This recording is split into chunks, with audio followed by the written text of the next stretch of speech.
अध्यक्ष महाराज या पद्धतीचं ही करार दावोसमध्ये करण्यात आली। अध्यक्ष महाराज मागचे मुख्यमंत्री त्याच पद्धतीचा दावा करायचे, त्यांनी मोठे करार केलेत, पण अध्यक्ष महाराज हे सगळं करत असताना महाराष्ट्र हे बेरोजगारांचा महाराष्ट्र असा या महाराष्ट्राची ओळख आता अलीकडच्या काळात होत चालली। अध्यक्ष शाहू फुले आंबेडकरांचा महाराष्ट्र ही ओळख आता बेरोजगारांचा महाराष्ट्र म्हणून ओळख होत असेल तर ही या राज्यासाठी भूषणावह नाही। अध्यक्ष महाराज राज्यामध्ये मोठ्या प्रमाणात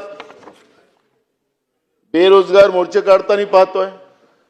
आता अलीकडेच राज्य सरकार कॉन्ट्रॅक्ट बेसवर तरुणांची फसवणूक करताना आपण पाहतो। अध्यक्ष महाराज पण हे एवढे मोठे उद्योग आणले गेलेत, हे उद्योग इम्प्लिमेंट झाले की नाही झाले त्याची एक श्वेतपत्रिका राज्य सरकारने गेल्या 4-5 वर्षाची या महाराष्ट्रात त्यांनी महाराष्ट्राला दाखवली की वास्तविक काय, वास्तविक मध्ये ते उद्योग झाले की नाही झाले हे आपल्याला त्या ठिकाणी पाहायला मिळणार।